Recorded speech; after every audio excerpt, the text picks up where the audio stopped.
नमस्कार, इस बुलेटिन में आप सभी का स्वागत है। आपके साथ मैं हूं नीता सिंह और रम्हारू राजस्थान में हमारी नजर रहेगी प्रदेश की बड़ी हलचलों पर जो आज दिन भर सुर्खियों में छाई रही। सबसे पहले बात करेंगे टिकटों को लेकर दिल्ली दरबार में हो रहे महामंथन की, जहां एक और शाह और जावड़ेकर के आवास पर बाकी 69 दावेदारों के नाम को लेकर लगातार मंथन किया जा रहा है, तो दूसरी ओर कांग्रेस की पहली लिस्ट का अभी तक इंतजार है। ऐसा माना जा रहा है कि आज रात तक कांग्रेस करीब 123 दावेदारों के साथ पहली लिस्ट जारी कर सकती है। फिर बात करेंगे चुनाव से पहले बीजेपी को लगे बड़े झटके की, क्योंकि सांसद हरीश मीणा और विधायक हबीबुर रहमान ने बीजेपी को किनारा कर दिया और कांग्रेस का दामन थाम लिया है। फिर बात होगी पायलट और गहलोत के बीच खत्म होती दूरियों की, क्योंकि मरुधरा के संग्राम में गहलोत और पायलट दोनों ही चुनाव लड़ने वाले हैं। और आखिर में दिखाएंगे ओलंपिक मैन का एक दिलचस्प इंटरव्यू, जहां राज्यवर्धन राठौर रिपोर्टर बने और एक लाभार्थी ने उनके सवालों का बेबाकी से जवाब दिया। इन सभी खबरों पर हमारी नजर बनी रहेगी, लेकिन सबसे पहले बुलेटिन की शुरुआत मरुधरा के संग्राम से एक्सप्रेस अंदाज में। सोशल मीडिया पर कांग्रेस की फर्जी लिस्ट वायरल हुई, जिसमें 109 उम्मीदवारों के फर्जी नाम शामिल है। कांग्रेस मीडिया सेल ने खबर का खंडन करते हुए खबर को अफवाह बताया। कांग्रेस में लिस्ट जारी करने को लेकर सस्पेंस बरकरार। चुनाव प्रभारी अविनाश पांडे ने कहा कि अगर सब कुछ ठीक रहा तो रात को जारी हो सकती है लिस्ट। ऐसी संभावना जताई जा रही है कि पहली लिस्ट में करीब 125 उम्मीदवारों के नामों की घोषणा हो सकती है। बीजेपी अध्यक्ष अमित शाह के आवास पर बचे 69 उम्मीदवारों को लेकर महामंथन हुआ। ये बैठक करीब 3.5 घंटे चली, जिसमें हर मुद्दे पर चर्चा की गई।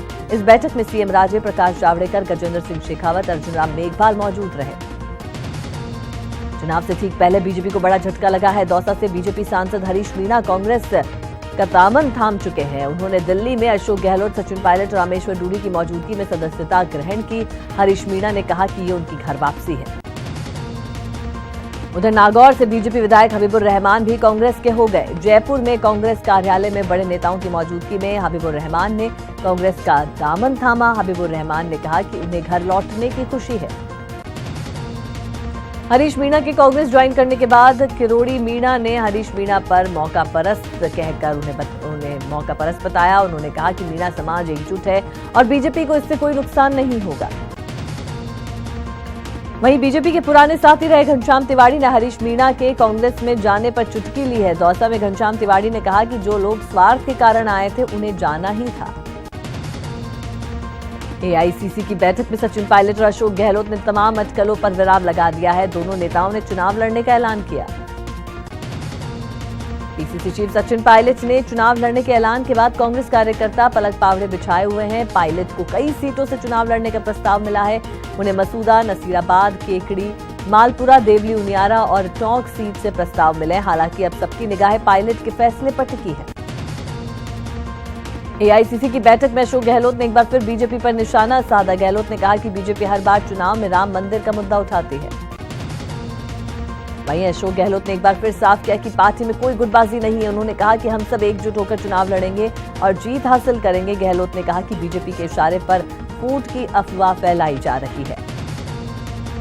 बीजेपी के राष्ट्रीय प्रवक्ता सुधांशु त्रिवेदी गहलोत और सचिन टिकट वाले बयान पर पलटवार किया है। उन्होंने कहा कि दोनों नेता दावेदारी में उलझे हैं या दावेदारी के हिस्सेदारी में। जयपुर शहर से गिरिजा व्यास कांग्रेस की उम्मीदवार होंगी। उदयपुर जिला अध्यक्ष गोपाल शर्मा ने इसकी जानकारी दी। कहा कि गिरिजा व्यास को दिल्ली से कॉल आया है, वहीं कार्यकर्ताओं में खुशी की लहर है। हनुमान बेनीवाल ने भी खींवसर सीट से नामांकन दाखिल कर दिया। हालांकि इससे पहले उन्होंने नागौर में एक जनसभा को संबोधित किया, जिसमें उन्होंने कांग्रेस और बीजेपी पर जमकर निशाना साधा। भीलवाड़ा के जहाजपुर विधानसभा से विधायक धीरज गुर्जर ने अपना नामांकन किया। गुर्जर ने नामांकन कांग्रेस प्रत्याशी के रूप में दाखिल किया। हालांकि कांग्रेस ने अभी अपने प्रत्याशियों की सूची जारी नहीं की है। कांग्रेस के संभावित उम्मीदवार मांगीलाल गरासिया ने उदयपुर की गोगुंदा सीट से नामांकन दाखिल कर दिया। मांगीलाल गरासिया अपने समर्थकों के साथ उपखंड कार्यालय पहुंचे और उप निर्वाचन अधिकारी को नामांकन सौंपा। नामांकन के बाद गरासिया ने बीजेपी पर जमकर हमला बोला। करौली विधानसभा सीट से बीएसपी के उम्मीदवार लाखन सिंह मीणा ने अपना नामांकन दाखिल कर दिया है। सैकड़ों समर्थकों के साथ लाखन सिंह ने उप जिला निर्वाचन अधिकारी को नामांकन पत्र सौंपा। लाखन सिंह ने कहा कि वे करौली के विकास और सामाजिक सौहार्द स्थापित करने के लिए चुनाव लड़ रहे हैं। दौसा के महवा विधानसभा क्षेत्र से बसपा प्रत्याशी विजय शंकर बोहरा ने नामांकन दाखिल किया। इस दौरान बोहरा ने अंबेडकर कॉलोनी पहुंचकर भीमराव अंबेडकर की प्रतिमा का माल्यार्पण किया। बीकानेर की पूर्व विधानसभा क्षेत्र से निर्दलीय प्रत्याशी के रूप में पार्षद आदर्श शर्मा ने नामांकन दाखिल किया। आदर्श शर्मा अपने समर्थकों के साथ एसडीएम ऑफिस पहुंचे और तहसीलदार सुमित्रा बिश्नोई को अपना नामांकन पत्र सौंपा। बीजेपी नेता और पूर्व मंत्री मदन दिलावर ने रामगंज मंडी के एसडीएम कार्यालय पहुंचकर नामांकन दाखिल किया। इस मौके पर देहात जिला अध्यक्ष जयवीर सिंह सहित पार्टी के तमाम पदाधिकारी मौजूद रहे। बता दें कि दिलावर को ये मौका पार्टी ने चंद्रकांता मेघवाल का टिकट काट कर दिया है। कश्मीर के कुलवामा विधायक मोहम्मद यूसुफ तारिगामी श्री गंगानगर के अनूपगढ़ पहुंचे, जहां वो माकपा के उम्मीदवार पवन दुग्गल के नामांकन में शामिल हुए। इस दौरान यूसुफ तारिगामी ने बीजेपी पर हमला बोला। कहा कि बीजेपी का शासन हर मोर्चे पर नाकामयाब रहा है। चूरू की सादुलपुर विधानसभा में निर्वाचन विभाग ने बड़ी कार्रवाई को अंजाम दिया है। 3 लोगों से टीम ने 35 लाख रुपए जब्त किए हैं। ये कार्रवाई हरियाणा बॉर्डर पर की गई। सीकर में स्पेशल सर्विलांस टीम ने एक कार से 3 लाख रुपए बरामद किए। बताया जा रहा है कि फतेहपुर और लक्ष्मणगढ़ के बीच हरियाणा नंबर प्लेट लगी गाड़ी की तलाशी ली तो उसमें 3 लाख रुपए बरामद हुए। फिलहाल टीम ने मामले की जांच शुरू कर दी है। बीकानेर में कुम्हार समाज के लोगों ने मंत्री सुरेंद्र गोयल का टिकट काटे जाने के विरोध में प्रदर्शन किया। समाज के लोगों ने कहा कि इस चुनाव में बीजेपी का बहिष्कार करेंगे। भीलवाड़ा के सूचना केंद्र पर कांग्रेस नेता प्रद्युमन सिंह ने समर्थकों ने टिकट की मांग को लेकर प्रदर्शन किया। समर्थकों का कहना है कि अगर मांडल विधानसभा सीट प्रद्युमन सिंह को टिकट नहीं मिला तो पार्टी प्रत्याशी का विरोध करेंगे। हनुमानगढ़ के जसाना गांव के लोगों ने चुनाव बहिष्कार का ऐलान किया है। दरअसल 1 साल पहले ई-मित्र संचालक पवन व्यास की हत्या हुई थी, लेकिन अब तक किसी भी आरोपी की गिरफ्तारी नहीं हुई। ऐसे में ग्रामीणों ने वोट नहीं डालने का मन बनाया है। बारां में बीजेपी ने चुनाव की तैयारियां शुरू कर दी हैं और इसके चलते निजी फार्म हाउस पर कृषि मंत्री प्रभुलाल सैनी ने भाजपा पदाधिकारियों की बैठक लेकर चुनावी रणनीति तैयार की। इस दौरान वरिष्ठ नागरिक बोर्ड के अध्यक्ष प्रेम नारायण गालव, जिला प्रमुख नंदलाल सुमन, पूर्व जिला अध्यक्ष आनंद गर्ग समेत भाजपा के जिला पदाधिकारी मौजूद रहे। जयपुर में भारतीय पंचायत पार्टी ने अपना घोषणा पत्र जारी कर दिया। पार्टी ने अपने घोषणा पत्र में गांव, गरीब, बेरोजगार, छोटे व्यापारियों के मुद्दों पर प्रमुख स्थान दिया है। साथ ही पार्टी ने अपने 3 प्रत्याशियों के नामों की घोषणा भी की। भीलवाड़ा की प्रतापनगर स्कूल में जिला निर्वाचन अधिकारी ने चुनाव ड्यूटी में लगे कर्मचारियों को ईवीएम और वीवीपैट की ट्रेनिंग दी है। उसके बाद सभी रिटर्निंग अधिकारियों को ईवीएम मशीन उनके विधानसभा क्षेत्र के हिसाब से दी गई। प्रतापगढ़ में विधानसभा चुनाव को लेकर चल रहे चुनाव प्रशिक्षण कार्यक्रम का आज अंतिम दिन रहा, जिसमें जिला निर्वाचन अधिकारी भंवरलाल मेहरा और उप जिला निर्वाचन अधिकारी हेमेंद्र नागर ने सभी मतदान कर्मियों को निष्पक्ष और भयमुक्त मतदान कराने के निर्देश दिए। चित्तौड़गढ़ में मतदाताओं को जागरूक करने के लिए स्वीप कार्यक्रम चल रहा है। इस कड़ी में निर्वाचन अधिकारियों के निर्देश पर कलेक्ट्रेट मतगणना स्थल को बैनर लगाए गए। दौसा निर्वाचन विभाग मतदान के लिए लोगों को जागरूक कर रहा है और इस कड़ी में जिला निर्वाचन अधिकारी ने स्कूली बच्चों को शपथ दिलाई और अपने घर वालों को 7 दिसंबर को मतदान करने के लिए कहा। उधर डूंगरपुर में मतदान जागरूकता को लेकर स्वीप योजना के तहत रैली निकाली गई, जिसमें स्कूली बच्चों ने शहरवासियों से मतदान करने की अपील की। इस रैली को कलेक्टर राजेंद्र भट्ट ने हरी झंडी दिखाकर रवाना किया।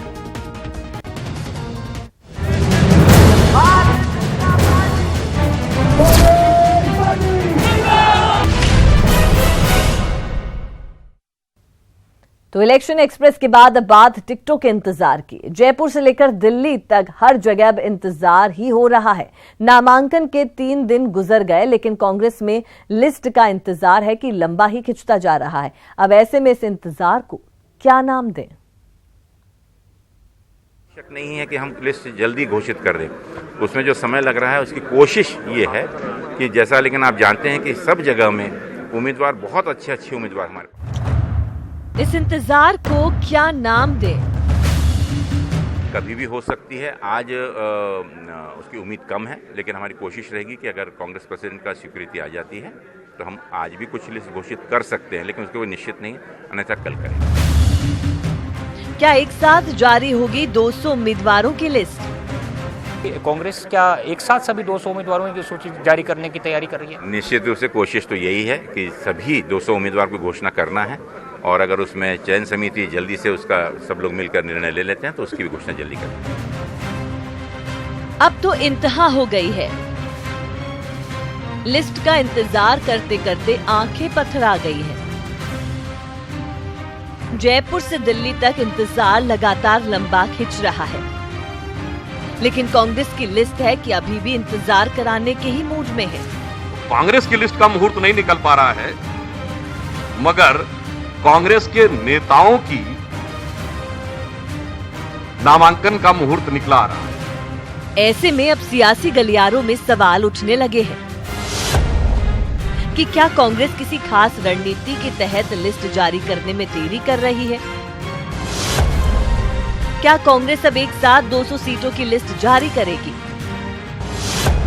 और क्या अभी भी कुछ सीटों पर कांग्रेस में पेच फंसा है? हमारी कोशिश है कि हम ज़्यादा से ज़्यादा पार्टी के जो कर्मठ कार्यकर्ता हैं उनको मौका दें, नए चेहरों को मौका दें, युवाओं को मौका दें, महिलाओं को मौका दें, हर वर्ग के हर 36 कौमों को मौका दें। तो उसके चलते हुए ये आवश्यक नहीं है कि हम लिस्ट जल्दी घोषित कर दें। उसमें जो समय लग रहा है उसकी कोशिश ये है कि जैसा, लेकिन आप जानते हैं कि सब जगह में उम्मीदवार बहुत अच्छे उम्मीदवार हमारे पास में हैं। अच्छों में से अच्छा चुनना, ये आप भी जानते हैं, कठिन काम होता है। कांग्रेस भी मान रही है कि हर सीट पर उम्मीदवार तय करने में सियासी कसरत कम नहीं। कहा जा रहा है कि कुछ सीटों पर अभी भी पेच फंसा है। इन सीटों पर फंसा है पेच बीकानेर पूर्व, फलौदी, लोहावत, फुलेरा, सांगरिया, हवा बहल, मालवीय नगर, खाजूवाला, बांदीकुई पर भी माथापच्ची जारी है। लूणकरणसर, सवाई माधोपुर, टोडा भीम और निवाई जैसे सीटों पर भी दावेदारों को लेकर मतभेद है। लिस्ट में देरी की वजह बुजुर्ग और 2 बार हारे हुए चेहरों पर विवाद भी है। लिस्ट में देरी की वजह आलाकमान युवाओं को ज्यादा मौका दिए जाने के पक्ष में। कांग्रेस का एक वर्ग पुराने कांग्रेसियों को टिकट देने के पक्ष में। इन कांग्रेसियों में कुछ पिछले 2 चुनाव लगातार हार चुके हैं और उम्रदराज दिग्गज भी हैं। फुलेरा और मालवीय नगर सीट पर महिला प्रत्याशी का पेच भी फंसा है। जाहिर तौर पर जब बीजेपी में लिस्ट के बाद बगावत जारी है तो कांग्रेस में भी टिकट की राह आसान नहीं है। ऐसे में सवाल है कि क्या कांग्रेस सभी 200 सीटों पर एक साथ लिस्ट जारी करेगी या छोटी छोटी लिस्ट जारी कर संभव विवादों को टालने की कोशिश करेगी। बहरहाल इतना तो तय है कि कांग्रेस में टिकट का इंतजार अब सीमा लांघ रहा है और कहीं कार्यकर्ताओं की नाराजगी कांग्रेस के लिए भारी न पड़ जाए। दिल्ली से दीपक व्यास के साथ गोवर्धन चौधरी की रिपोर्ट। और वहीं थोड़ी देर में बीजेपी की दूसरी लिस्ट जारी हो सकती है। बताया जा रहा है कि दूसरी लिस्ट में 30 उम्मीदवारों के नाम शामिल होंगे। बीजेपी प्रदेश अध्यक्ष ने बताया कि लिस्ट राष्ट्रीय अध्यक्ष अमित शाह को भेज दी गई है। बता दें कि आज दिन भर बीजेपी कोर ग्रुप की बैठक हुई। पहले जावड़ेकर के आवास पर चर्चा की गई, उसके बाद शाह से भी पार्टी दिग्गजों ने मुलाकात की और आखिर में फिर जावड़ेकर के आवास पर बैठक पूरी हुई। इस दौरान सीएम राज्य समेत पार्टी के दिग्गज मौजूद रहे। कर दी सूची को, पेंडिंग तो है अभी, लेकिन कुछ हमने निकाले।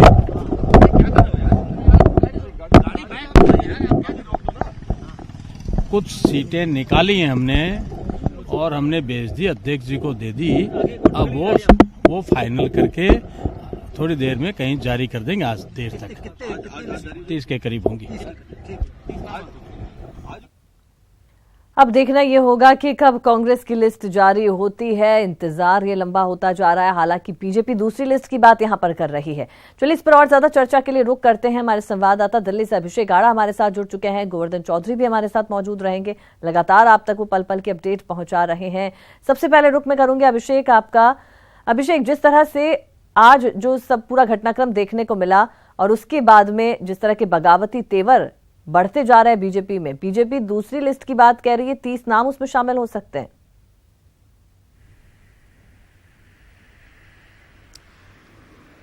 बिल्कुल अनिता, 31 नामों की लिस्ट जो है वो यहाँ से फाइनल करके भेज दी गई है और उसमें कुछ बड़े नाम भी है, मसलन कालीचरण सराफ और राजपाल सिंह शेखावत। बताया जा रहा है कि यूनुस खान का नाम पेंडिंग लिस्ट में डाला गया है। जो बाकी की बची हुई करीब 38 सीटें हैं उस लिस्ट में डाल दिया गया है। अगर 31 जो सीटें हैं जो फाइनल करके यहाँ से भेजी गई है, कुछ ही देर में राष्ट्रीय अध्यक्ष जो है बीजेपी के अमित शाह, उनके दस्तखत से ये लिस्ट जारी हो जाएगी। करीब घंटे भर का वक्त बचा है, घंटे से 1.5 घंटे में ये लिस्ट जारी होगी, लेकिन उसमें होंगे 31 नाम और उसमें बड़े नाम हो सकते हैं राजपाल सिंह शेखावत और कालीचरण सराफ। यूनुस खान का मामला जो पेंडिंग है, और यूनुस खान का मामला इसलिए भी पेंडिंग बताया जा रहा है कि बीजेपी जो है वो हिंदुत्व की राह पर चलते हुए इस बार ये भी कोशिश कर रही है और इस तरीके के समीकरण भी बिठाने की कोशिश की जा रही है कि किसी मुस्लिम चेहरे को टिकट न दी जाए। ऐसा वो पहले भी प्रयोग करके बीजेपी सफल तरीके से देख चुकी है। बिना किसी मुस्लिम प्रत्याशी को अपना चेहरा बनाए बीजेपी चुनाव लड़ने की सोच रही है, उसी के चलते यूनुस खान का नाम पेंडिंग में बताया जा रहा है।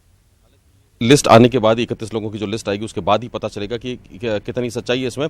लेकिन जहां तक हार्ड लाइनर हिंदुत्व की बात है, तो 2 नाम जो हमने पिछली लिस्ट में देखे थे, बनवारी लाल सिंघल और कंवरी लाल, वो उन दोनों के नाम कट गए थे पिछली लिस्ट में। तो बहुत ज़्यादा हिंदुत्व की हार्ड लाइन पर भी नहीं जा रही है और जिस तरीके से मुस्लिम चेहरे को अब तक फेस नहीं बनाया गया है, उसको देखते हुए ये भी लग रहा है कि वो एक बैलेंस करके बीच का रास्ता अख्तियार करने की बीजेपी की रणनीति है अभी उसमें। और वो अब जो है 31 लोगों की और लिस्ट आएगी, उसमें देखना होगा कि किन किन लोगों की लॉटरी लगती है। 31 वो लोग कौन हैं, कितने नए नाम जुड़ते हैं या कितने नाम कटते हैं। अनीता जी अभिषेक, कुछ भी अभी तक कोई संभावित ऐसी सीट्स बताई जा रही हैं जिन पर ये जो लिस्ट है वो जारी हो सकती है, या तो वो ऐसी होंगी जिस पर कोई, जिन सीटों पर कोई विरोध ना हो, कोई विवाद ना हो?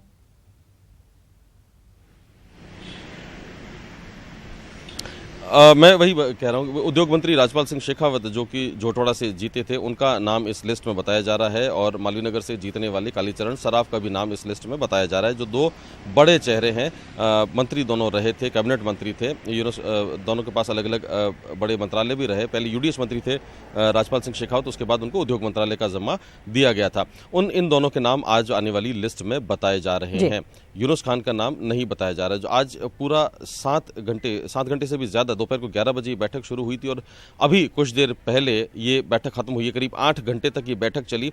पहले करीब 1-1.5 घंटे 11 बजे से लेकर 12 बजे तक प्रकाश जावड़ेकर के घर पर ये बैठक चली। उसके बाद में 12 बजे से लेकर 4:30 पौने 5 बजे तक अमित शाह के आवास पर ये बैठक चली और उसके बाद में 5:15 बजे से वापस प्रकाश जावड़ेकर के आवास पर ये बैठक शुरू हुई और जो अब तक करीब 7 बजे तक ये बैठक चल रही थी। अभी तमाम लोग निकले हैं। सीएम वसुंधरा राजे निकली है, गजेंद्र सिंह शेखावत निकले हैं, सभी लोग अभी यहाँ से निकल गए हैं और अब ये जो है लिस्ट करीब 1 घंटे में आने की बात कही जा रही है, जिसमें बड़े चेहरे जो कि मंत्री रहे थे, उन कई बड़े चेहरों के नाम इस लिस्ट में हो सकते हैं। कई बड़े चेहरे पेंडिंग रह गए थे पिछली जो 131 लोगों की लिस्ट आई थी और अब ये सबसे इम्पोर्टेंट चीज इसमें चलिए देखते हैं कि कब तक बीजेपी ये लिस्ट जारी करती है। 30 से 31 नाम इस लिस्ट में बताए जा रहे हैं और जो बड़े दिग्गज नेता हैं, यानी मसलन जो कि काबीना मंत्री रहे हैं प्रदेश सरकार में, उनके नाम यहाँ पर इसमें शुमार किए जा सकते हैं।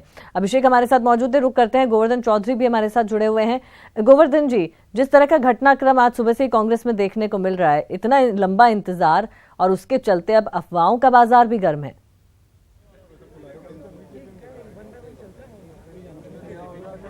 देखिए, कांग्रेस की सूची को लेकर के असमंजस जरूर बरकरार है, क्योंकि दिन में जब हमारी प्रभारी महासचिव अविनाश पांडे, सचिन पायलट और अशोक गहलोत से बात हुई थी तो सबने डिप्लोमेटिक अंदाज में ही जवाब दिया था। ये नहीं कहा था कि सूची इस पॉइंट ऑफ टाइम पे आ जाएगी। सब कह रहे हैं जल्द आ जाएगी, लेकिन पॉइंट ऑफ टाइम बताने के लिए कोई भी नेता तैयार नहीं है। हालांकि अविनाश पांडे ने संकेत जरूर दिए थे कि अगर सब कुछ ठीक ठाक रहा तो आज रात तक सूची आ सकती है, वरना फिर कल रात सूची आएगी और उसमें सभी 200 सीटों पर उम्मीदवारों की घोषणा कर दी जाएगी कल की रात तक। ये अविनाश पांडे का कहना था। लेकिन जिस तरह के आसार नजर आ रहे हैं, अभी तक कोई तैयारी कांग्रेस कम्युनिकेशन डिपार्टमेंट के पास नहीं है, न उधर कोई मैसेज है। तो इस हिसाब से अभी तक स्थिति यही है कि 9 बजे से पहले तक कोई तैयारी नहीं है। देर रात अगर कोई डेवलपमेंट होता है तो सूची आने पर, और वो भी तब जब राहुल गांधी दिल्ली आएंगे, उसके बाद कोई डेवलपमेंट हो सकता है। कल एक बड़ा डेवलपमेंट है, 4 बजे 10 जनपद पर कांग्रेस की केंद्रीय चुनाव समिति की फिर से बैठक है। उसमें सभी जो बड़े नेता हैं, केंद्रीय चुनाव समिति के मेंबर हैं, वो इसमें शामिल होंगे और जो बची हुई तकरीबन 70 सीटें हैं जिन पर फिर से होमवर्क करने के लिए कहा गया था, एक्सरसाइज करने के लिए कहा गया था, उन पर कांग्रेस की जो केंद्रीय चुनाव समिति है वो मोहर लगाएगी और फिर देर रात तक सूची जारी करने के बारे में पार्टी सोच सकती है, क्योंकि अब ज्यादा वक्त बचा नहीं है। जी। दूसरी तरफ कांग्रेस में कई नेता ये भी कह रहे हैं कि रणनीति के तहत ये डिले किया जा रहा है, क्योंकि हर सीट पर उम्मीदवारों की संख्या बहुत ज्यादा है, तो बगावत का खतरा टालने के लिए उनको नॉमिनेशन भरने के लिए वक्त नहीं मिले, बागी उम्मीदवार खड़े हो जाएं चुनाव में, नॉमिनेशन कर दें, उनके लिए वक्त नहीं मिले, लिहाजा बहुत सारी सीटों को इसलिए भी रोका जा रहा है। दूसरी तरफ बीजेपी की सूची का भी इंतजार किया जा रहा है कि उनमें अगर कोई असंतोष पैदा होता है तो फिर एक दो नेताओं को तोड़ करके कांग्रेस ज्वाइन करवाई जा सकती है। हालांकि दर्जन भर नेताओं के संपर्क में होने की बात कांग्रेस की रणनीतिकार कह रहे हैं। अब उनमें से कितने ज्वाइन करते हैं ये वक्त बताएगा, लेकिन कांग्रेस में शामिल होने वाले बीजेपी नेताओं की संख्या आने वाले दिनों में और बढ़ सकती है। गोवर्धन, पार्टी यहाँ पर अपना तर्क दे रही है। पार्टी अब डिले क्यों कर रही है? क्या ये कोई स्ट्रैटेजी है या फिर इसके चलते, या फिर कांग्रेस वाकई में कहीं इतने पेच फंसे हुए हैं कि कांग्रेस अभी तक उनको सुलझा नहीं पा रही है? आप दोनों का ही बहुत शुक्रिया हमसे बातचीत करने के लिए। और चलिए आपको बता दें, इसी बीच बड़ी खबर यहाँ पर मिल रही है। कालीचंद सराफ को टिकट मिला, मालवीय नगर से उन्हें टिकट मिला है। सीएम राज्य ने सराफ को बधाई दी है। तो यानी कि जो बात यहाँ पर हो रही थी कि 30 या 31 नामों की लिस्ट आ सकती है बीजेपी की, और उसमें उन मंत्रियों के नाम शामिल हो सकते हैं जिनका टिकट अभी तक होल्ड पे रखा गया था। कालीचंद सराफ उनमें से एक है। मालवीय नगर से उन्हें टिकट मिला है। सीएम राज्य ने कालीचंद सराफ को बधाई दी है। जयपुर से बड़ी खबर इस वक्त मिल रही है। बीजेपी में बगावत के सुर उठे हैं। टोंक के पार्टी पदाधिकारी बीजेपी ऑफिस पहुंचे। अजीत सिंह को पार्टी ने टिकट दिया है। टिकट देने के विरोध में सामूहिक इस्तीफा दे रहे हैं। इस वक्त की बड़ी खबर आपको बता दें, जयपुर से बीजेपी में बगावत के सुर और तेज होते जा रहे हैं। टोंक के पार्टी पदाधिकारी बीजेपी ऑफिस पहुंचे हैं। अजीत सिंह को टिकट दिया जाने के वजह से विरोध कर रहे हैं और सामूहिक इस्तीफा देने की बात हो रही है।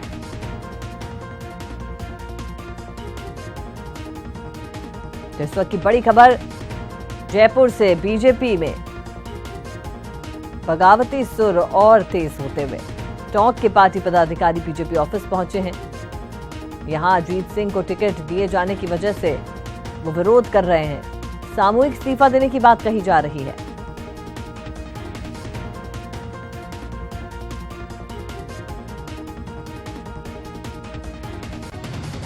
तो टोंक के पार्टी पदाधिकारी यहां पर पहुंचे हैं। विरोध वो अपना दर्ज करवा रहे हैं। यहां अजीत सिंह को टिकट दिए जाने से नाखुश हैं और यहां सामूहिक इस्तीफा देने की बात की जा रही है।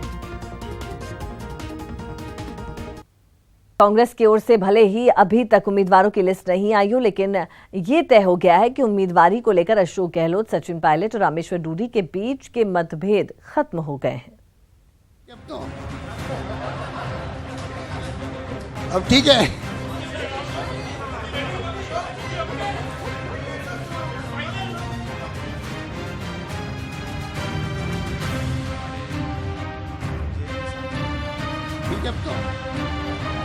ठीक है अब तो कहकर अशोक गहलोत मुस्कुराए। उनकी इस मुस्कुराहट के साथ बैठे सचिन पायलट भी मुस्कुरा उठे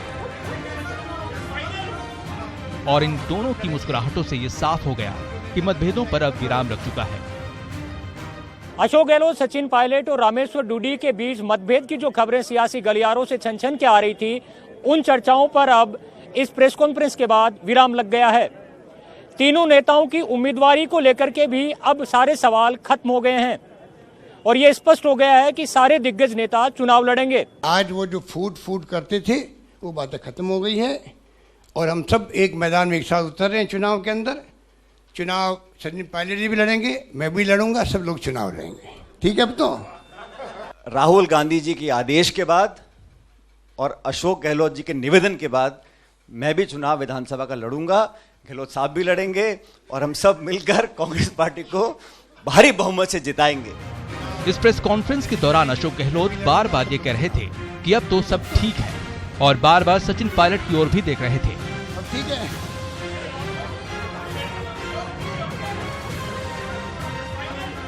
और संकेतों में ये भी कह दिया कि मतभेद की खबर सिर्फ साजिश थी। जो अफवाहें चल रही थी कि कांग्रेस में फूट है, वो जो बीजेपी का षड्यंत्र था उसका पर्दाफाश भी पिछले 2 महीने में हो चुका है। आइए अब आपको बताते हैं आखिर अशोक गहलोत को क्यों कहना पड़ा बार बार कि अब सब ठीक है। ऐसी खबरें आ रही थी कि टिकट बंटवारे को लेकर गहलोत, पायलट और डूडी के बीच मतभेद है। कुछ सीटों पर तीनों कद्दावर नेता अपनी अपनी पसंद के उम्मीदवार चाहते हैं। सचिन पायलट और अशोक गहलोत के विधानसभा चुनाव लड़ने पर सस्पेंस की बात थी। सचिन पायलट और रामेश्वर डूडी के बीच तालमेल की भारी कमी है।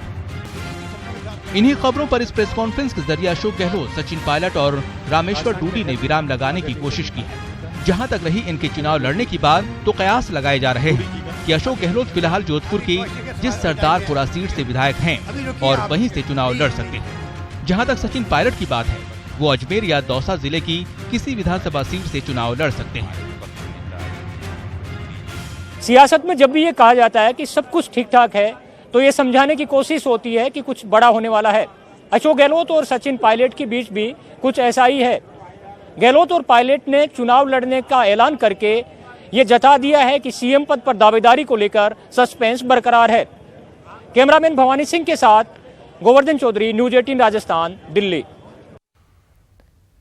राजस्थान के रण में पीसीसी चीफ सचिन पायलट उतरेंगे और पार्टी का मोर्चा भी संभालेंगे। इस घोषणा के बाद सचिन के लिए चुनाव लड़ने के लिए सीटों की लाइन लग गई है। सचिन कहां से लड़ेंगे इसका फैसला तो पार्टी करेगी, लेकिन कांग्रेस नेताओं की अपील ने माहौल गरमा दिया है। राहुल गांधी जी के आदेश के बाद और अशोक गहलोत जी के निवेदन के बाद मैं भी चुनाव विधानसभा का लड़ूंगा।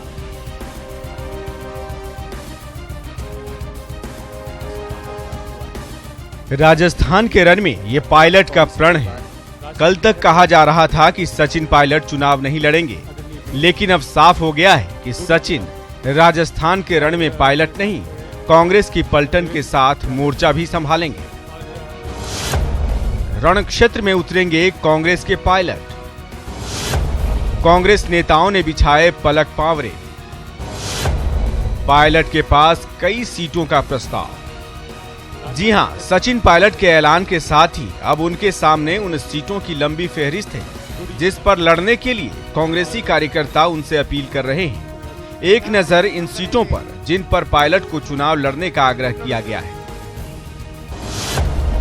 अजमेर जिले की मसूदा, नसीराबाद, केकड़ी विधानसभा सीट, टोंक की मालपुरा, देवली, उनियारा विधानसभा सीट। टोंक सीट से भी कांग्रेस नेताओं ने किया आग्रह।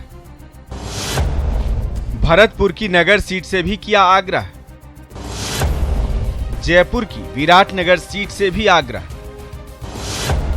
भीलवाड़ा की आसिंद, मांडल और जहाजपुर सीट से भी चुनाव लड़ने का आग्रह। करौली के गंगापुर सिटी और करौली सीट से भी मिला चुनाव लड़ने का प्रस्ताव। दौसा के बांदीकुई, थानागाजी और महुआ सीट से भी आग्रह। साफ है, सचिन ने रण ए राजस्थान में उतरने का मन बना लिया है। उनके पास चुनाव लड़ने के लिए कई सीटों का प्रस्ताव भी है, लेकिन पायलट किस सीट से मरुधरा के महासंग्राम में उतरेंगे, ये फैसला सचिन पायलट और कांग्रेस आला कमान को ही लेना है। अब नजर कांग्रेस की लिस्ट पर है, ताकि ये साफ हो जाए कि इस बार पायलट किस सीट को अपनी रणभूमि बनाते हैं। Shripal Shaktawat, senior editor, news 18 Rajasthan. BJP के एक सांसद और एक विधायक को अपने खेमे में शामिल कर कांग्रेस ने मरुधरा के संग्राम में अपनी जड़ें मजबूत कर ली हैं। दौसा के सांसद हरीश मीणा को शामिल कर कांग्रेस ने मीणा वोटर्स को साधने की कोशिश की है, तो बीजेपी के विधायक हबीबुर रहमान भी कांग्रेस में शामिल हो गए हैं।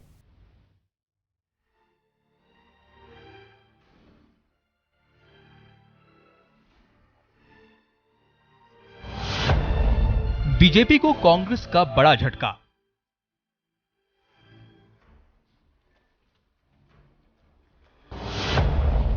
बीजेपी सांसद हरीश मीणा कांग्रेस में शामिल।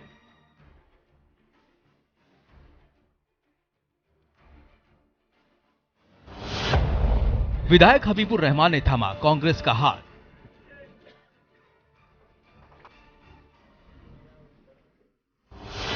हाथ को हाय, कमल को बाय बाय। मीणा जी जो बीजेपी के मेंबर पार्लियामेंट हैं दौसा से, और पहले भी ज्वाइनिंग हुई है, तो आपको बार बार हम लोग तकलीफ देते रहते हैं और चुनाव तक तकलीफ देते रहेंगे।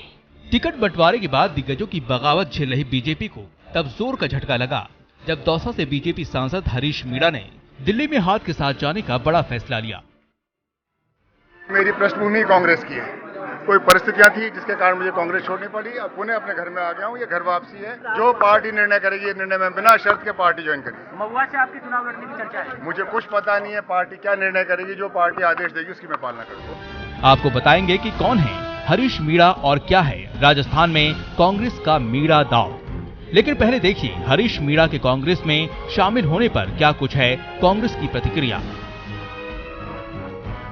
मुझे पूरी उम्मीद है कि उनके आने से कांग्रेस पार्टी को ताकत मिलेगी, पार्टी और मजबूत होगी। आपको बता दें कि हरीश मीणा दौसा से बीजेपी सांसद हैं। पूर्व आईपीएस अधिकारी हैं हरीश मीणा। हरीश मीणा 2009 से 2013 तक राजस्थान के डीजीपी रहे हैं। हालांकि हरीश मीणा 2014 में बीजेपी में शामिल हुए और सांसद बने। हरीश मीणा के भाई नमो नारायण मीणा कांग्रेस के पूर्व सांसद हैं। हरीश मीणा को किरोड़ी लाल मीणा की कार्ड के तौर पर देखा जा रहा है। मीणा मतदाताओं को साधने में हरीश मीणा कांग्रेस का ट्रम्प कार्ड साबित हो सकते हैं। हरीश मीणा के बहाने कांग्रेस ने बीजेपी में फैले असंतोष और दिग्गज नेताओं को तरजीह नहीं देने का भी तुक्का फेंका। जो खिंचाव, तनाव गवर्नेंस में, संगठन में, टिकट वितरण में भारतीय जनता पार्टी में दिखाई दे रहा है, जिस प्रकार उनके पुराने लोगों को नज़रअंदाज किया गया है, बहुत से लोगों ने इस्तीफे दिए हैं, ये इस बात का प्रतीक है कि वहां पर सब कुछ ठीक नहीं है। वहीं कांग्रेस के संगठन महासचिव अशोक गहलोत ने संकेत दिए हैं कि बीजेपी के कई बड़े नेता कांग्रेस में शामिल होने के इंतजार में हैं। लाइन लगी हुई है पूरे देश के अंदर कांग्रेस की ज्वाइन करने के लिए। अब कांग्रेस प्रेसिडेंट को तय करना है कि एंट्री किस प्रकार से दी जाए, कैसे दी जाए। अशोक गहलोत की ये बात चंद घंटों के बाद ही सही साबित हो गई, जब एक और बीजेपी विधायक ने कांग्रेस का दामन थामा। टिकट नहीं मिलने से नाराज विधायक हबीबुर रहमान कांग्रेस में शामिल हो गए। कांग्रेस खेमे में अभी कुछ और बीजेपी के चेहरे दिखे तो इसमें कोई अचरज नहीं होगी। दिल्ली से दीपक व्यास के साथ अभिषेक आड़ा, न्यूज़ 18 राजस्थान। कांग्रेस में लिस्ट की देरी से भले ही पार्टी के कार्यकर्ता परेशान है, लेकिन बीजेपी खेमा खुश है और इसी बहाने राजस्थान के कांग्रेस नेतृत्व पर बीजेपी निशाना साध रही है। कांग्रेस की लिस्ट में देरी पर बीजेपी का तंज, कांग्रेस पर बताया राहु केतु का साया। कांग्रेस के नेताओं की नामांकन का मुहूर्त निकला आ रहा है। शायद कांग्रेस का मुहूर्त राहु और केतु की छाया के मध्य में कहीं फंस गया। कांग्रेस उम्मीदवारों की लिस्ट में देरी ने बीजेपी को तंज का मौका दे दिया है। उम्मीदवारों के नाम के ऐलान में देरी से बीजेपी इसे कांग्रेस के अंदर के मतभेद से जोड़कर देख रही है, तो पार्टी के बड़े नेताओं के चुनाव लड़ने के ऐलान को भी बीजेपी अंदर की खींचतान करार दे रही है। बीजेपी के राष्ट्रीय प्रवक्ता सुधांशु त्रिवेदी का तंज है कि कहना मुश्किल है कि कांग्रेस में टिकटों का मसला दावेदारी है या फिर दावेदारी में हिस्सेदारी। अब दोनों लोग समान रूप से चुनाव लड़ने की बात की है, पर टिकट अभी तक घोषित नहीं हुए।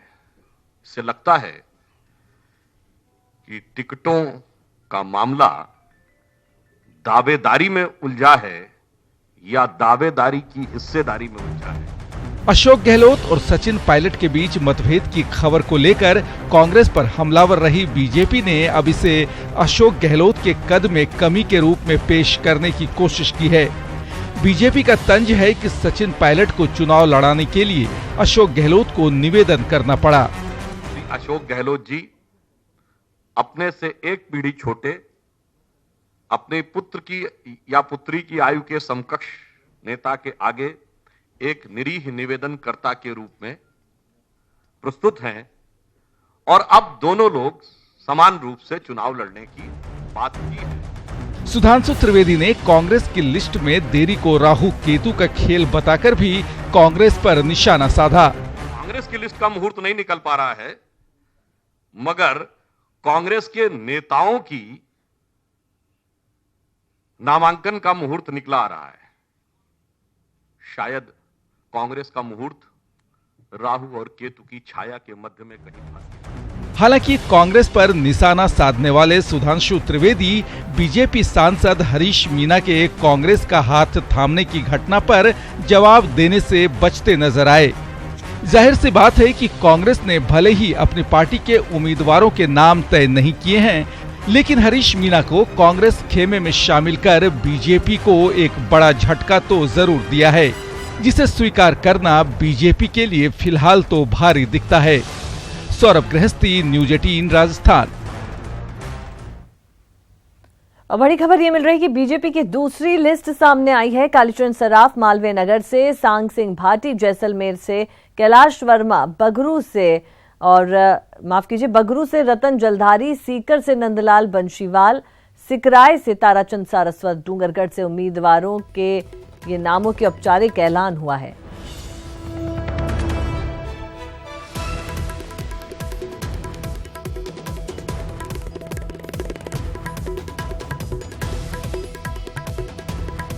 तो आपको बता दें कि कालीचरण सराफ मालवीय नगर से, सांग सिंह भाटी जैसलमेर से, कैलाश वर्मा बगरू से, रतन जलधारी सीकर से, ये तमाम नाम आपकी टीवी स्क्रीन पर आप देख पा रहे हैं।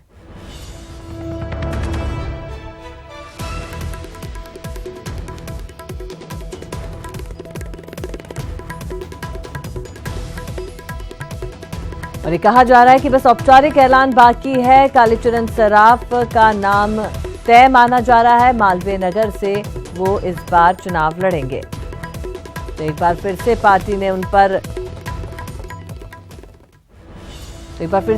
उनको ये जिम्मेदारी दी है। और चलिए इस पर ज्यादा बातचीत के लिए रुख करते हैं। हमारे सीनियर एडिटर श्रीपाल शक्तावत हमारे साथ जुड़ चुके हैं। श्रीपाल जी, जैसा कि कयास लगाए जा रहे थे कि जिन नेताओं के नाम रोके गए, होल्ड पे रखे गए थे, उनके नाम जारी कर दिए। जी बिल्कुल अनीता, उनमें से ज्यादातर लोगों के नाम जारी कर दिए गए, लेकिन दो नाम ऐसे हैं जिसमें एक रतनगढ़ के जो विधायक थे राजकुमार रिणवा, जो मंत्री भी थे वसुंधरा सरकार में, अभी मौजूदा सरकार में, उनका, और बाबूलाल वर्मा जो कि वसुंधरा सरकार के मंत्री है, उनके दोनों के बारे में खबर ये आ रही कि दोनों का टिकट काट दिया गया है जी। उनकी जगह नए चेहरों को उतारा गया। हाल ही जो अविनेश महर्षि ने बीजेपी ज्वाइन की थी, उनको रतनगढ़ से मैदान में उतारने की खबर आ रही है जी। तो बाबूलाल वर्मा की जगह चंद्रकांता मेघवाल को टिकट दिए जाने की खबर आ रही है। औपचारिक घोषणा अभी होनी बाकी है, लेकिन जो अभी तक नाम आए हैं उनके लिहाज से हर जगह अलग जातीय समीकरणों के साथ में और प्रभावशाली चेहरों को मैदान में उतारा गया। मसलन जैसलमेर से सांग सिंह भाटी को उतारा गया है, जो कि बड़े किसान नेता है और पहले भी विधायक रह चुके हैं। सिकराय से नंदलाल बंसीवाल के परिवार से विक्रम बंसीवाल को टिकट दिया गया है। डूंगरगढ़ से कृष्णाराम नाईक की टिकट काट करके ताराचंद सारस्वत को मैदान में उतारा गया है। बगरू से एक बार फिर कैलाश वर्मा पर भरोसा जताया गया, तो श्रीगंगानगर में विनीता आहूजा को टिकट दिया गया है और अनूपगढ़ से संतोष बावरी को मैदान में उतारा गया है। जी श्रीपाल जी, जैसा कि बार बार ये भी कहा जा रहा था कि 13 ऐसे विधायक, जो पहली लिस्ट आई थी उसमें 13 ऐसे विधायक थे जो कि पिछली बार जीत नहीं पाए थे, उनको भी एक बार फिर से पार्टी ने ले लिया है। ऐसे में जो कुछ चेहरे हैं, कुछ ये भी बातें हो रही थी कि सीट्स भी चेंज कर दी जा सकती, जैसे चंद्रकांता मेघवाल के साथ हुआ है, तो ऐसे और भी कोई नाम होंगे जिनकी सीट्स चेंज की गई हों? देखिए, सीट चेंज करने की अभी तक सिर्फ चंद्रकांता मेघवाल के बारे में जानकारी आई है। बाकी 69 में से 31 जो पुराने चेहरे हैं उनको दोहराए जाने की खबर आ रही है। हाल ही महेश प्रताप सिंह ने नाथद्वारा के जो कोठारिया राज परिवार से हैं उनको शामिल किया गया था बीजेपी में। इसी तरह से अविनेश महर्षि को शामिल किया था बीजेपी में। उन दोनों को टिकट दे दी गई, यानी बीजेपी ने नए चेहरों को मैदान में उतारा और उन चेहरों को उतारा जो पहले किसी और दल के साथ थे। मसलन अविनेश महर्षि और महेश प्रताप सिंह जो है वो दोनों ही कांग्रेस बैकग्राउंड के नेता रहे हैं। हालांकि अविनेश महर्षि ने पिछला लोकसभा चुनाव बहुजन समाज पार्टी के बैनर पर लड़ा था और अब वो बीजेपी में लौट गए हैं। जी श्रीपाल जी, इसके अलावा सिर्फ कालीचरण सराफ और कैलाश वर्मा हैं जिनके नाम है, जो कि मंत्री रहे हैं। यहाँ पर यूनिस खान के नाम पर जिस तरह का संशय बरकरार था, क्या लगता है कोई और लिस्ट आएगी? क्या उनका नाम रहेगा उस लिस्ट में? जी बिल्कुल, अभी तक उनको लेकर के संशय बना हुआ है, क्योंकि जो सूत्र बता रहे हैं, भारतीय जनता पार्टी लगातार इस कोशिश में है कि जो प्रयोग उत्तर प्रदेश में दोहराया गया था सभी मुस्लिम चेहरों को चुनावी मैदान से अलग करने का, वही प्रयोग संभवतः यहाँ दोहराया जा रहा है। और इसी के तहत पहले हबीबुर रहमान का टिकट काटा गया और उसके बाद खबर आ रही है कि यूनुस खान को भी अब पार्टी मौका देने के मूड में नहीं है। जी, और श्रीपाल जी, ऐसा जिस तरह से जो गुजरात में या कहें जो यूपी में जिस तरह से पार्टी ने हिंदुत्व कार्ड की बार बार बात यहाँ पर हो रही है, तो ऐसा क्या राजस्थान के परिप्रेक्ष्य में अगर बात की जाए तो कितना सक्सेसफुल हो पाएगा? देखिए, मुख्यमंत्री वसुंधरा राजे की अगर बात करें तो वो अकलियत जो मुस्लिम समुदाय है उसमें उनकी एक बड़ी स्वीकार्यता रही है और पिछले चुनाव में उन्होंने बड़ा प्रयोग किया था, मुस्लिम चेहरों को मैदान में उतारा था। लेकिन इस बार जो मुस्लिम चेहरे हैं, चाहे हबीबुर रहमान की, श्रीपाल जी आपको यहाँ पर रोकना चाहूंगी, दर्शकों को हम तस्वीरें यहाँ पर दिखा दें। कालीचरण सराफ के आवास की तस्वीरें हैं जहां पर उन्हें बधाई देने वालों का तांता लग गया है। तो दूसरी लिस्ट का औपचारिक ऐलान अभी होना बाकी है, लेकिन ये तय माना जा रहा है कि कालीचरण सराफ को मालवीय नगर सीट से वो इस बार चुनाव लड़ेंगे। और इस पे ज्यादा जानकारी के लिए रुक करते सौरभ हमारे साथ जुड़ चुके हैं। जी सौरभ, बधाइयों का तांता लग गया वहां।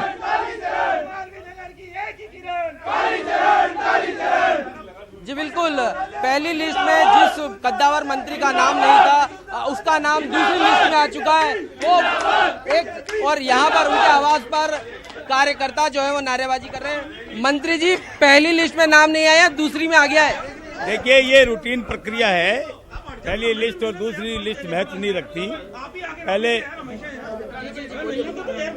अरे ठहरो यार, ठहरो।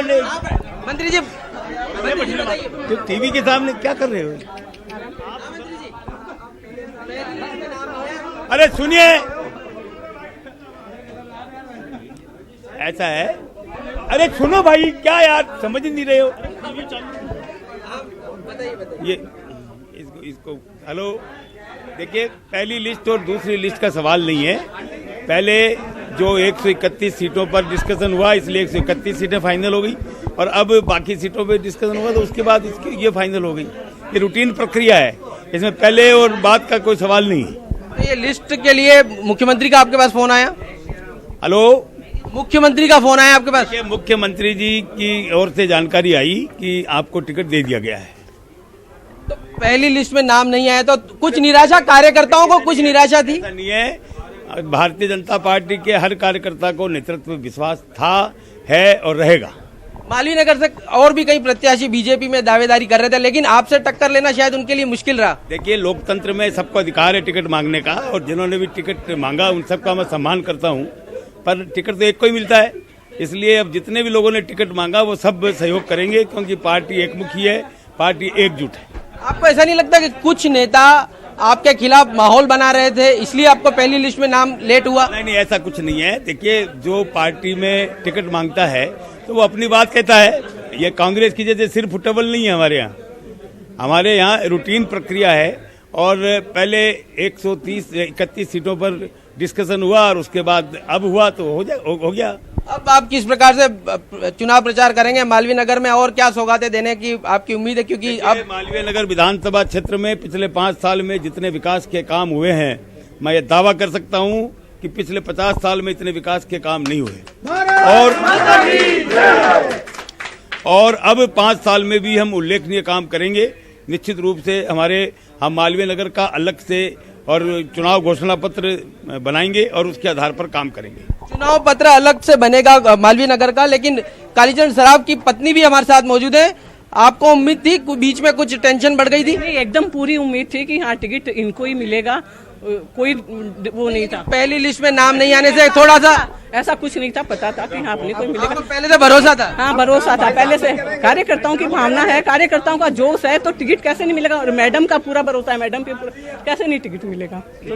तो ये है कालीचरण सराफ की पत्नी और उनकी उन्होंने खुद ने कहा जिस प्रकार से कि अब टिकट मिल चुका है। तो बाल्वी नगर क्षेत्र के लिए किस प्रकार से जी सौरभ, यहाँ पर कार्यकर्ताओं में खासा जोश देखने को मिल रहा है। कार्यकर्ता बहुत यहाँ पर बधाई संदेश ले लेकर पहुंच रहे हैं, उन्हें यहाँ पर मालाएं पहनाई जा रही हैं और खुशी का माहौल यहाँ पर कालीचरण सराफ के आवास पर। चलिए रुक करते हैं, हमारे सीनियर एडिटर श्रीपाल शक्तावत हमारे साथ जुड़े हुए हैं और उनसे हम बातचीत करेंगे, इस पर ज्यादा चर्चा करेंगे। श्रीपाल जी, जैसा कि हालांकि हवाला ये दिया जा रहा है बार बार कि ये एक रूटीन प्रक्रिया है, लेकिन शायद ऐसा कहें कि दूसरी बार जब मुख्यमंत्री दिल्ली गई तो वो कामयाब रही अपनी बात को मनवाने के लिए एक बार फिर से। बिल्कुल अनीता, अगर दोनों लिस्टों को देखें तो मुख्यमंत्री अपनी बात को मनवाने में कामयाब रही और जो उनकी रणनीति थी उसके लिहाज से ये टिकट दिए गए हैं। हालांकि कालीचरण सराफ और राजपाल सिंह शेखावत दो ऐसे नाम थे जिनको टिकट को लेकर संशय था और संघ ने वहां पर दो बड़े नाम बढ़ाए हुए थे, जिसमें से एक मंदिर आंदोलन से जुड़े हुए नेता थे जो संघ जिन्हें झोटवाड़ा से मैदान में उतारना चाहता था, और एक अरुण अग्रवाल को संघ मालवीय नगर सीट पर अपना उम्मीदवार बनाने के पक्ष में था। लेकिन अंततः मुख्यमंत्री वसुंधरा राजे की बात मानी गई और दोनों जगह से उनको टिकट दी गई, राजपाल सिंह शेखावत और कालीचरण सराफ को।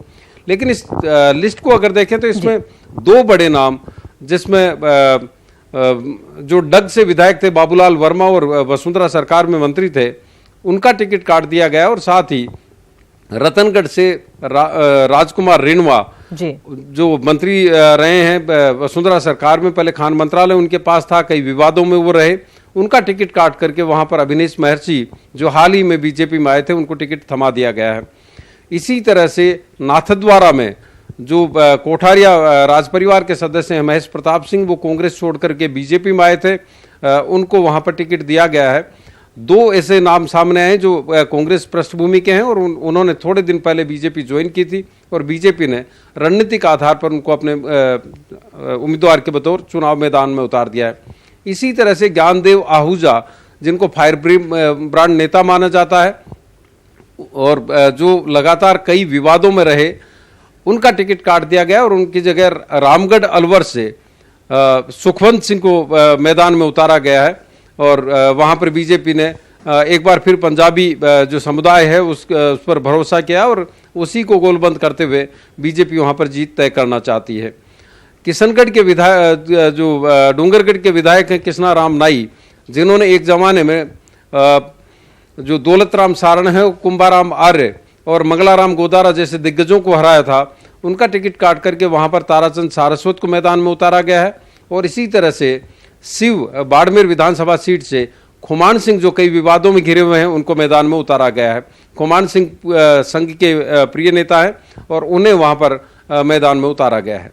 जी श्रीपाल जी, तो जो पहली लिस्ट और जो ये बाकी के जो नाम आए हैं उनको देख के ये जरूर कहा जा सकता है कि इसमें पूरी संघ की भी दखल अंदाजी रही है, क्योंकि बार बार जब बात ये आ रही थी कि उधर से भी संघ की तरफ से भी कुछ कैंडिडेट्स लाए जाएंगे, तो वैसा ही हुआ है। हालांकि अगर मुख्यमंत्री कुछ अपनी बात मनवाने में रही है तो उधर से भी कुछ बात माननी पड़ी है।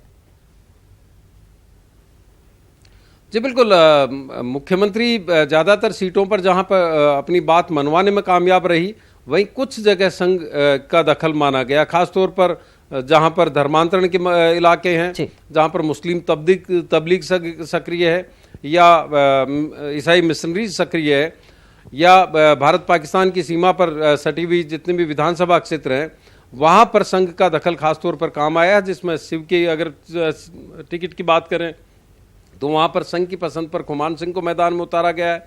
इससे पहले वाली लिस्ट में मसूदा से एक बार फिर भंवर सिंह पलाड़ा की पत्नी को टिकट दिया गया। ये तमाम जो नाम है वो संघ की पसंद के नाम रहे हैं और अब जो लिस्ट आई है उसमें भी अगर देखा जाए तो कुछ जगह संघ की पसंद के चेहरों को मैदान में उतारा गया है और ज्यादातर जगह मुख्यमंत्री वसुंधरा राजे अपनी बात मनवाने में कामयाब रही है। जी श्रीपाल जी, जिस तरह से बगावती सुर तेज होते जा रहे हैं पार्टी के अंदर, उसके बाद भी लिस्ट में जो स्ट्रैटेजी है उसमें कुछ बहुत ज्यादा बदलाव देखने को नहीं मिला है। जी बिल्कुल अनीता, बगावत स्वाभाविक सी बात है कि एक व्यक्ति को टिकट दिया जाता है और बाकी जो दरकिनार होते हैं वो अपना असंतोष जाहिर करते हैं। ज़्यादातर लोग इसलिए भी असंतोष जाहिर करते हैं ताकि पार्टी उनकी मान मनोबल करे और आगे के लिए उनको आश्वस्त करे। जी। तो बीजेपी को लगता है कि जो बगावत है वो उतने बड़े पैमाने पर नहीं है, उसको जल्दी शांत कर लिया जाएगा। और जितने भी नेता हैं, जिसमें सुरेंद्र गोयल ने जिस तरह से बगावत के स्वर अपनाए, राजकुमार रिणवा के समर्थक जिस तरह से बगावती स्वर दिखा रहे हैं, उन तमाम को मना लिया जाएगा और बीजेपी आसानी से अपनी रणनीति के तहत जीत दर्ज करा लेगी। जी, और इसके अलावा श्रीपाल जी, अब बीजेपी ने लगभग यहाँ पर, हालांकि ये लिस्ट अभी अनौपचारिक है, 30 के आसपास ये नाम बताए जा रहे हैं, तो लगभग 160-161 नाम यहाँ पर सामने आ गए हैं। तो क्या अब भी कांग्रेस और देरी करेगी? इतना अगर हिंट मिल जाए कि कहां से कौन कैंडिडेट हो रहा है 160 सीटों की, उसके बाद तो जल्द ही एक तस्वीर कांग्रेस की तरफ से भी साफ होनी चाहिए। जी बिल्कुल, कांग्रेस की तरफ से भी पूरी तैयारी बताई जा रही है और बताया जा रहा है कि आज या कल दोपहर तक एक बड़ी लिस्ट कांग्रेस की तरफ से जारी हो सकती है। और कांग्रेस के जो रणनीतिकार हैं उनकी अगर बात माने सूत्रों के हवाले से, तो पता चला है कि राहुल गांधी ने कुछ ऐसे चेहरों को चुनाव मैदान में उतारने के निर्देश दिए हैं जो सामाजिक क्षेत्र में कुछ अलग तरह के काम करते रहे हैं, जिनकी अपनी भूमिका रही है, चाहे वो आरटीआई के क्षेत्र में हो, चाहे सामाजिक क्षेत्रों में रही हो, उनको खास तौर पर तवज्जो दी जाए। और उसी लिहाज से एक नए सिरे से न केवल उन नामों के ऊपर गौर किया जा रहा, बल्कि उनको लेकर सर्वे भी करवाया गया है ताकि उनको अलग अलग सीटों पर मैदान में उतारा जा सके। आप तो लगातार जो नाम है, जो औपचारिक अभी ऐलान नहीं हुआ है, जो नाम बताए जा रहे हैं, वो लिस्ट वो लगातार आप अपने टीवी स्क्रीन पर देख पा रहे हैं। लगातार हमारे साथ जुड़े हुए हमारे सीनियर एडिटर श्रीपाल शक्तावत जी हैं। श्रीपाल सर, ये वाली लिस्ट जो पहली लिस्ट थी 131 नामों की, हालांकि बहुत ज्यादा मंत्रियों के नाम वहां पर नहीं काटे गए, इसमें भी ज्यादा चेंजेस तो नहीं है, कुछ बच गए हैं, कुछ चेंजेस हुए हैं। तो ऐसे में अगर इस लिस्ट को देखा जाए तो एक नपी तुली लिस्ट इसे कहेंगे? देखिए, इससे एक बात जाहिर होती है कि जितनी कवायद बीजेपी की तरफ से की गई थी, वो ऐसा लगता है कि वो एक रस्मदाई की थी। ज्यादातर नाम वही सामने आए हैं जो मुख्यमंत्री वसुंधरा राजे जिनको लेकर चल रही थी। उनका मानना था कि बड़े पैमाने पर अगर मौजूदा विधायकों के टिकट काटे जाते हैं तो उसका बुरा असर हो सकता है, वो बगावत के स्वर अपना सकते हैं और उसकी वजह से बीजेपी को बड़ा खामियाजा भुगतना पड़ सकता है जी। और अंततः मुख्यमंत्री वसुंधरा राजे की इस बात को बीजेपी संगठन ने माना और उसी लिहाज से ये टिकटें जारी की गई है। हालांकि इसमें संघ के बात को भी तवज्जो दी गई और अब तक की जो लिस्ट आई है, जो नाम सामने आए, उनमें एक भी मुस्लिम उम्मीदवार को मैदान में नहीं उतारा गया है। और इससे एक बात साफ हो गई है कि बीजेपी यहाँ भी उत्तर प्रदेश की तरह एक ऐसी रणनीति के साथ मैदान में उतरने वाली है जिससे धार्मिक या सांप्रदायिक ध्रुवीकरण किया जा सके। जी, और अगर श्रीपाल जी इस ध्रुवीकरण की जो आप बात कर रहे हैं, वो कितना, पहले भी हम इस पर चर्चा कर रहे थे कि कितना सक्सेसफुल हो सकता है ये अगर राजस्थान के परिप्रेक्ष्य में अगर इसे देखा जाए? देखिए अनिता, ये चुनाव नतीजे बताएंगे, लेकिन आमतौर पर राजस्थान का जो समाज है, राजस्थानी जनता है, वो इस तरह के किसी भी तरह के ध्रुवीकरण में भरोसा नहीं करती। हालांकि जातिवाद यहाँ के चुनाव को प्रभावित करता है, कुछ हिस्सों में ये ध्रुवीकरण असर भी दिखाता है, लेकिन आमतौर पर यहाँ की जनता इस तरह के किसी भी तरह के ध्रुवीकरण के झांसों में नहीं आती। और जहाँ तक मुख्यमंत्री की बात है, मुख्यमंत्री वसुंधरा राजे की बीजेपी के अंदर एक उदारवादी छवि रही है और इसीलिए मुस्लिम मतदाताओं ने भी पिछली बार खुल करके उनके पक्ष में मतदान किया था। यहाँ तक कि नागौर जैसे जिले से, जो जाट बाहुल्य जिला है, वहां से हबीबुर रहमान और यूनुस खान में चुनाव जीत करके आए थे। और इस बार उम्मीद की जा रही थी कि जोधपुर की सरदारपुरा सीट, जहां से पूर्व मुख्यमंत्री अशोक गहलोत चुनाव मैदान में उतरते हैं, वहां से भी किसी कायम खानी उम्मीदवार को मैदान में उतारा जाएगा। इसी तरह से कहा जा रहा था कि गंगानगर के भादरा से भी बीजेपी किसी मुस्लिम उम्मीदवार को मैदान में उतारने के बारे में सोच रही है। लेकिन अब तक की जो लिस्ट आई है उसके मुताबिक एक बात साफ हो गई है कि बीजेपी अब किसी भी मुस्लिम चेहरे के साथ शायद मैदान में नहीं उतरना चाहती और इसीलिए अब तक एक भी उम्मीदवार ऐसा नहीं उतारा गया जो अक़लियत या मुस्लिम संप्रदाय का प्रतिनिधित्व करता हो।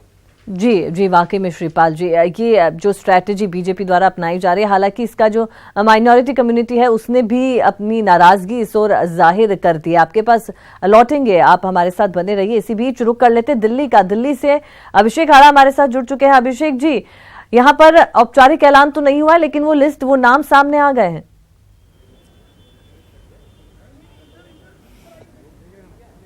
बिल्कुल अनीता, मैं बताऊं आपको, औपचारिक ऐलान होने में अभी तकरीबन आधे से 1 घंटा तक और लग सकता है। औपचारिक ऐलान नहीं हुआ है, लेकिन कांग्रेस से पहले जो बीजेपी की स्ट्रेटेजी थी उसको देखते हुए 31 नाम फाइनल कर लिए गए थे। मदन लाल सैनी से जब हमने बात की तो उन्होंने कहा था कि बस कुछ ही देर में 30 के आसपास नामों की लिस्ट जारी हो रही है, और अब जो हमारे पास लिस्ट आई है, जो पुख्ता तौर पर नाम आ गए हैं, वो 31 लोगों की लिस्ट कुछ ही देर में बीजेपी जारी करने वाली है। कुछ नाम जो है इसमें मैं आपको बताऊं कि अभिनेश महर्षि, जो अभी उन्होंने बीजेपी ज्वाइन की ही है 2 दिन पहले, कांग्रेस छोड़कर वो बीजेपी में शामिल हुए हैं, उनको टिकट मिल गया है रतनगढ़ से, और टिकट कट गया है कैबिनेट मंत्री राजकुमार रिणवा का। राजकुमार रिणवा रतनगढ़ से करते थे, उनका टिकट कट गया है राजकुमार रिणवा का। इस पूरी लिस्ट में कहीं नाम दिख नहीं रहा है। और मैं आपको दूसरी बात बताऊं कि अशोक शर्मा, जिनको बीजेपी में शामिल कराया गया था, बनवारीलाल शर्मा जो उनके पिताजी हुआ करते थे कांग्रेस में, और सीएम वसुंधरा राजे को 93 के चुनाव में उन्होंने हराया था 1993 में, उनके बेटे को टिकट, उनके बड़े जो पिछली लिस्ट आई थी उसमें ये कहा गया था कि अशोक शर्मा को टिकट नहीं मिला, लेकिन अब उनको राजाखेड़ा से टिकट दे दिया गया है। और तीसरा जो नाम आया है इंपॉर्टेंट, वो आया है चंद्रकांता मेघवाल। चंद्रकांता मेघवाल का पिछली लिस्ट में नाम नहीं था, रामगंज मंडी से उनका टिकट काटकर मदन दिलावर को दे दिया गया था। अब जो लिस्ट जारी होने वाली है उसमें केशवराय पाटन से चंद्रकांता मेघवाल का नाम शामिल होने की बात कही जा रही है, वो उनका नाम तय पुख्ता तौर पर आ गया है। चंद्रकांता मेघवाल की बात जहां तक है तो चंद्रकांता मेघवाल जो एक तरीके से दलित संघर्ष का प्रतीक सा बन गई थी बीजेपी के अंदर, विद इन द बीजेपी वो बन गई थी, जिस तरीके से लाठीचार्ज हुआ था उनके पति के साथ, हाथापाई हुई थी और उसके बाद में, और अब जब उनका टिकट कटा रामगंज मंडी से और मदन दिलावर को दिया गया तो उसके बाद में कई सामाजिक संगठनों ने बड़ी जबरदस्त प्रतिक्रिया दी थी और बड़ा विरोध दर्ज कराया था। और उसके बाद में अब जो ये अगली लिस्ट आ रही है कुछ ही देर में, उसमें उनका नाम है चंद्रकांता मेघवाल का। इसके साथ अनीता मैं आपको एक और जानकारी दे दूं कि अभी अभी मुकुल वासनिक कांग्रेस ऑफिस पहुंचे हैं, और जहां पर डिपार्टमेंट जो है, कम्युनिकेशन डिपार्टमेंट है, वहां पर जहां पर लिस्ट बनती है वहां पर वो अभी मौजूद है, और बहुत ज्यादा संभावना जताई जा रही है कि कुछ ही देर में कांग्रेस की पहली सूची भी आ जाएगी। ये एक सबसे लेटेस्ट इन्फॉर्मेशन मैं आपको बता रहा हूं, क्योंकि बीजेपी की दूसरी लिस्ट बस अब कुछ ही देर में आने वाली है। कांग्रेस की पहली लिस्ट का अभी तक अता पता नहीं था उसको, और उसके बाद अभी पहुंचे हैं मुकुल वासनिक, और वो जो है बात कर रहे हैं अंदर कमरे में, और संभावना ये है कि कुछ देर में कांग्रेस की लिस्ट आ सकती है। अनीता जी अभिषेक जी, जो अभी लिस्ट आई है, हालांकि सीनियर एडिटर श्रीपाल शक्तावत भी हमारे साथ जुड़े हुए हैं, लगातार श्रीपाल जी ने भी उसका पूरा एनालिसिस करके बताया, लेकिन एक सवाल आपसे भी कि पैराशूट लैंडिंग की बार बार बात हो रही थी कि जो भी व्यक्ति दूसरे दल को छोड़ के बीजेपी में आया है उसको शायद इतनी तवज्जो ना मिले, लेकिन हमेशा होता यह है कि वो किसी जो दूसरे दल से किसी और दल में जाता है तो कुछ उम्मीदों के साथ ही जाता है।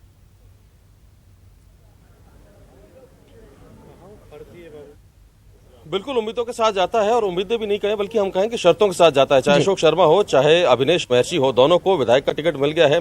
और जो हम पिछले ये जब से लिस्टें जारी हो रही है, हम जो बात कर रहे हैं, जिसमें मैं कह रहा हूं कि नए दौर की बीजेपी छोड़ने में नहीं, छीनने में विश्वास करती है। 2014 का जो इलेक्शन हुआ था तब से चाहे आप देख लें, चाहे चौधरी वीरेंद्र सिंह हो, चाहे कर्नल सोनाराम हो, तो तमाम लोग जो छोड़कर आए उनमें से दो लोग जो हरियाणा से कांग्रेस छोड़कर आए, बड़े कद्दावर नेता थे, उनको तो मंत्रालय भी नवाजा गया है केंद्र सरकार में। राव इंद्रजीत सिंह और चौधरी वीरेंद्र सिंह दोनों ही कैबिनेट में हैं।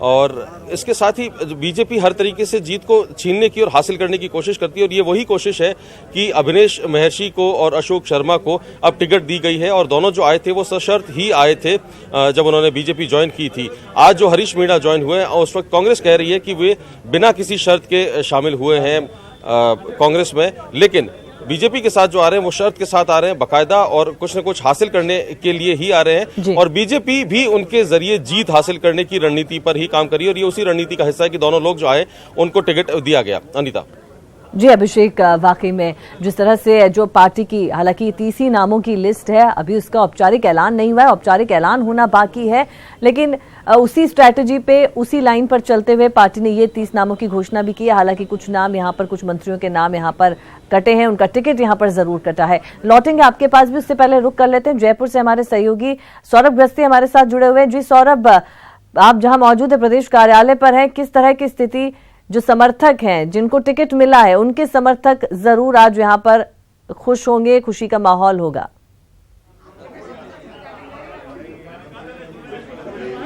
जी बिल्कुल, मैं आपको बता दूं कि इस वक्त मैं मंत्री कालीचरण सराफ के आवास पर ही हूं और यहां पर लगातार मंत्री कालीचरण सराफ को बधाइयां देने का तांता जो है वो लगा हुआ है। जिस प्रकार से पहली लिस्ट में नाम नहीं आया और फिर दूसरी लिस्ट में अब नाम आया, तो उनके कार्यकर्ताओं में जोश का संचार जो है वो साफ देखने को मिल रहा है और बड़ी संख्या में कार्यकर्ता यहाँ पर पहुंचे हैं और कालीचरण सराफ जिंदाबाद के नारे जो है वो यहाँ पर लग रहे हैं। लेकिन मालवीय नगर क्षेत्र को छोड़ के दूसरे क्षेत्रों की बात करें तो बांसवाड़ा से मंत्री धन सिंह रावत का टिकट कटा है। इस बारे में कहा जा रहा था कि पहले मंत्री धन सिंह रावत का टिकट जो है वो लगभग तय होगा, लेकिन जिस प्रकार से बताया ऐसा जाता है कि गुलाब चंद कटारिया से शायद उनकी संभवतः बनती नहीं, इसलिए इस लिहाज से उनका टिकट जो है वो कटा है। साथ ही पूर्व मंत्री जीतमल खाट का गढ़ी से टिकट जो है वो कट गया है। दोनों को ये उम्मीद थी कि दूसरी लिस्ट में उनका नाम जो है वो शामिल होंगे, लेकिन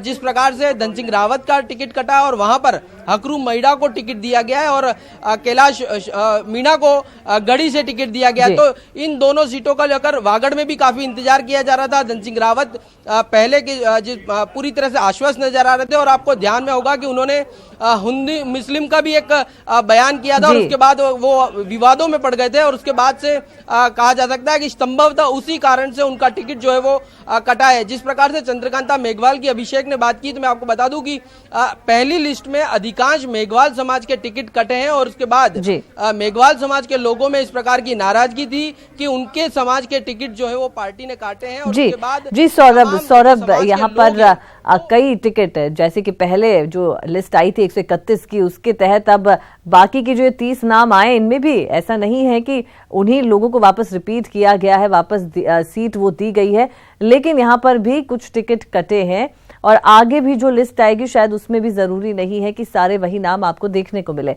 चलिए रुक कर लेते हैं, हमारे साथ सीनियर एडिटर श्रीपाल शक्तावत जी मौजूद हैं।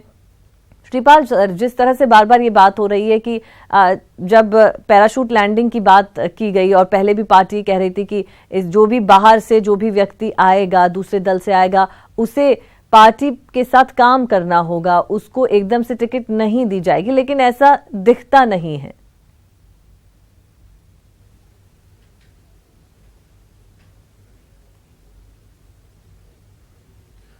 जी बिल्कुल, दोनों ही दलों की बात करें तो जैसा कहा जाता है कि राजनीति में जो कुछ कहा जाता है वैसा होता नहीं है, तो दोनों ही दल वही काम कर रहे हैं जो आमतौर पर होता है।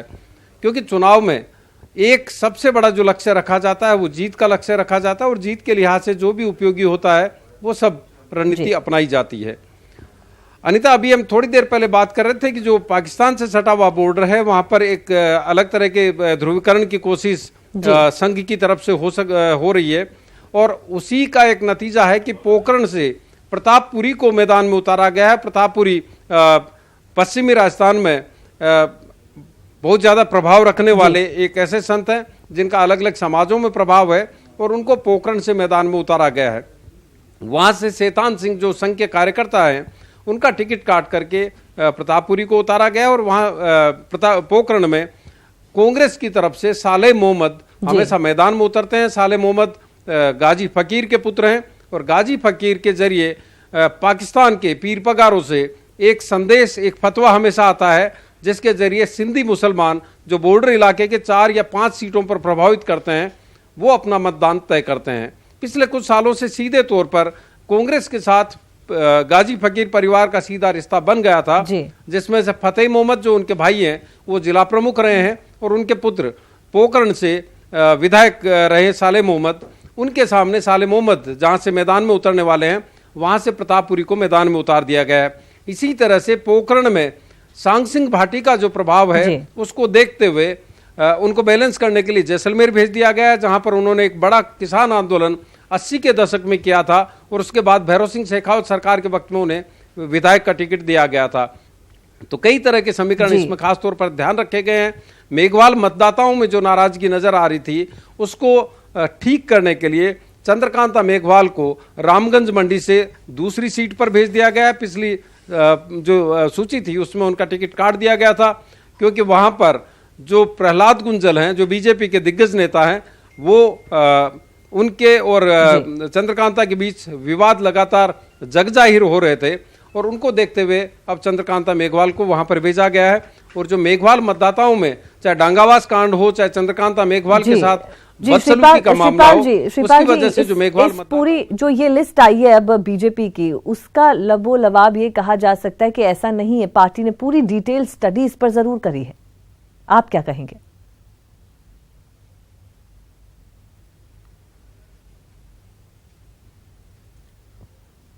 जी बिल्कुल, अगर इसके हिसाब से बात करें तो संघ का अपना एक कैडर है जो गांव-गांव में प्रभाव रखता है।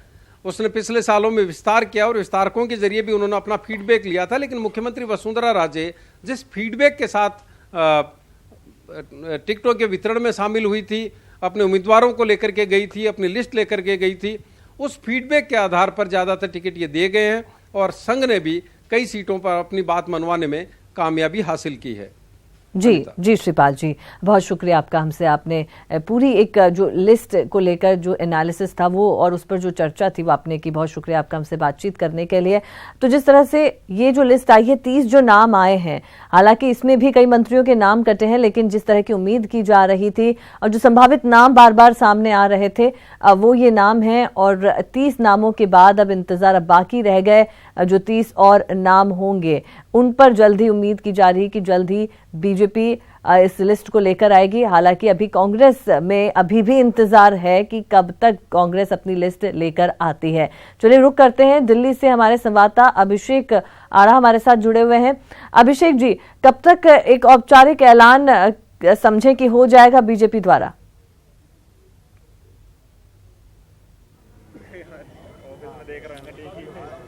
देखिए, जो राष्ट्रीय अध्यक्ष हैं बीजेपी के अमित शाह, वो अभी इस वक्त दिल्ली से बाहर रवाना हुए हैं। जब बीजेपी की कोर कमेटी के लोग वहां पहुंचे थे 4:30 बजे, 4:45 बजे के आसपास जब ये बैठक खत्म हुई थी, सब कोर कमेटी के लोग निकले। उसके बाद 5 बजे के आसपास अमित शाह भी रवाना हो गए। लेकिन अमित शाह ने ये वो यहाँ पर कह के गए थे और वो पूरी लिस्ट जो है वो प्रकाश जावड़ेकर के हाथों में दे दी थी कि ये लिस्ट आप जारी कर दें।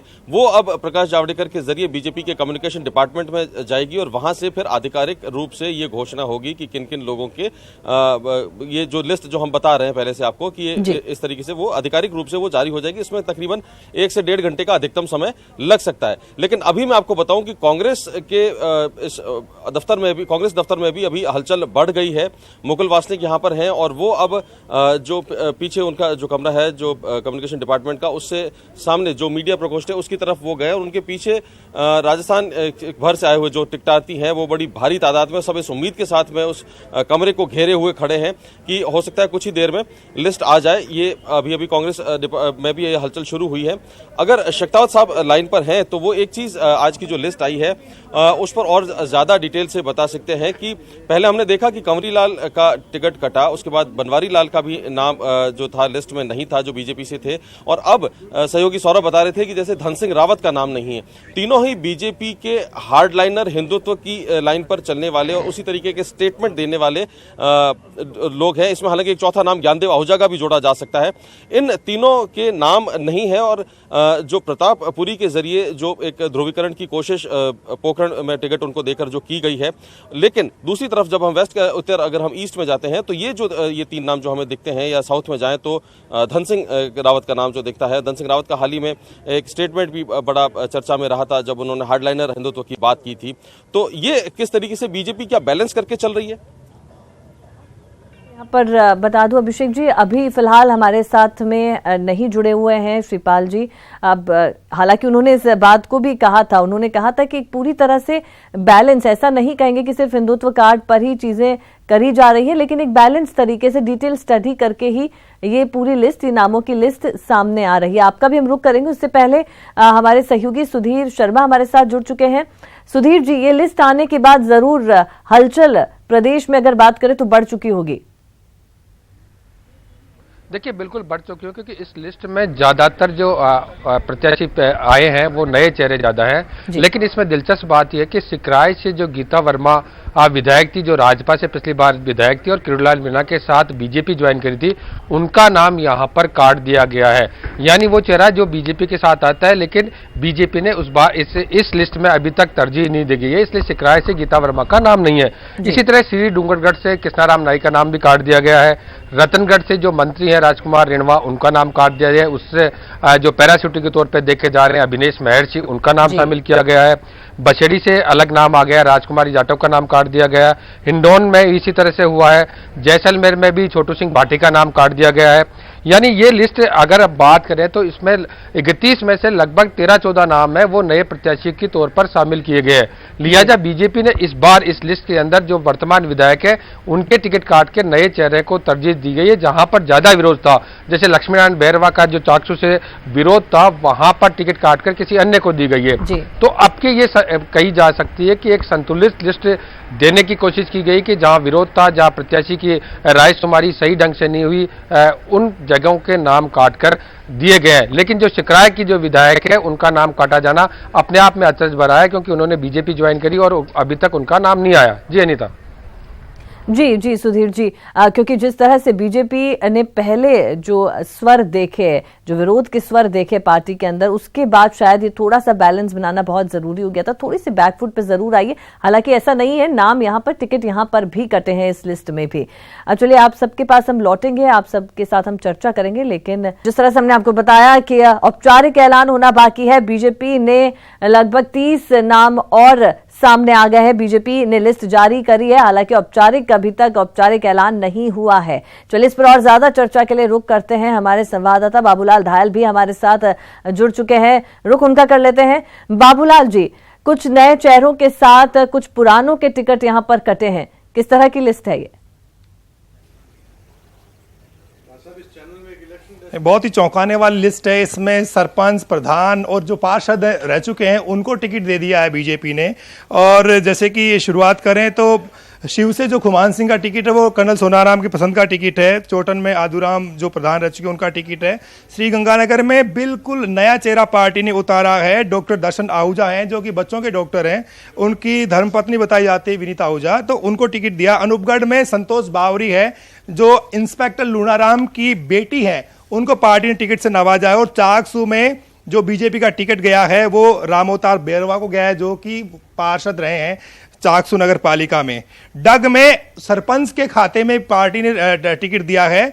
पूर्व सरपंच उमरिया गांव के कालूलाल मेघवाल, उनको पार्टी ने यहां से टिकट से नवाजा है। और रामगढ़ जो कि अलवर जिले में जहां टिकट कटा है, ज्ञानदेव आहूजा जो कि फायर ब्रांड लीडर हैं, बीजेपी का हिंदुत्व का चेहरा और हर बार वो अपने बयानों की वजह से चर्चा में रहते हैं, तो पूर्व प्रधान रह चुके हैं सुखवंत, बहुत करीबी थे ये ज्ञानदेव आहूजा के, उनको पार्टी ने टिकट से नवाजा है। और कठुआ में बाबूलाल मैनेजर हैं जो कि एफसीआई में काम करते थे, उनको पार्टी ने टिकट दिया है। तो एक तरह से जो टिकटों का बंटवारा है तो उन लोगों के खाते में टिकटें गई हैं जो सरपंच थे, पार्षद थे, उनको भी पार्टी ने निराश नहीं किया और नए चेहरों के रूप में उनको मैदान में उतारा।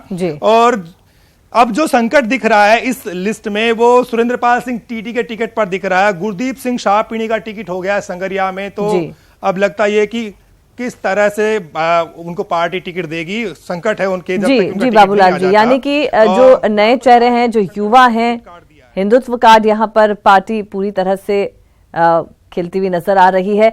रुक करेंगे, सुधीर जी हमारे साथ जुड़े हुए हैं। सुधीर जी, अगर पूरी लब्बो लबाब अगर कहें इस लिस्ट का तो आप क्या कहेंगे? पार्टी की क्या स्ट्रैटेजी रही है? क्या जो पिछली लिस्ट आई थी, जो पहली लिस्ट आई थी, उसी के तहत ये दूसरी लिस्ट भी?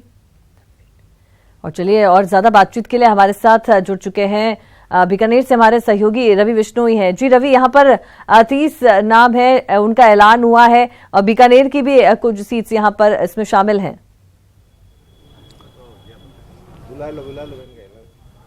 बिल्कुल अनिता जी, बीकानेर संभाग की 24 सीटें हैं जिनमें से भाजपा ने पहली सूची में 13 और इस बार 7 सीटें उन पर अपने प्रत्याशी घोषित कर दिए हैं, तो कुल मिलाकर 4 सीटें बीकानेर संभाग की बचती है। आज जो सीटें घोषित हुई है उनमें 3 सीटें घोषित होने के बाद बीकानेर जिले की सभी 7 सीटें जो है वो उस पर भाजपा ने अपने प्रत्याशी उतार दिए हैं। और बीकानेर पश्चिम से गोपाल जोशी जो कि मौजूदा भाजपा के विधायक हैं, लगातार 2 बार से विधायक हैं, तीसरी बार उनको फिर प्रत्याशी बनाया है। हालांकि पहले ये बात आ रही थी कि उनकी उम्र अधिक होने के चलते हो सकता है किसी अन्य नए चेहरे को टिकट यहां पर दी जाए, परंतु भाजपा ने एक बार फिर से डॉक्टर गोपाल जोशी पर अपना दांव खेला है। तो वहीं दूसरी ओर श्री डूंगरगढ़ में एक नया चेहरा ताराचंद सारस्वत के नाम से ब्राह्मण वोट बैंक जो है कहीं न कहीं उसको साधने के लिए वहां पर ताराचंद सारस्वत का नाम जो है वो प्रत्याशी की लिस्ट में है। और इसी तरह से लौटेंगे रवि और तमाम जो हमारे सहयोगी हैं वो हमारे साथ बने रहे। इस बुलेटिन में फिलहाल के लिए इतना ही, लेकिन जो लिस्ट से जुड़ी, चुनाव से जुड़ी जितनी भी लेटेस्ट अपडेट है हम लगातार आप तक पहुंचा रहे हैं और आप तक पहुंचाएंगे। यहां पर रुकेंगे ब्रेक के लिए, ब्रेक के उस पार भी खबरों का सिलसिला जारी रहेगा।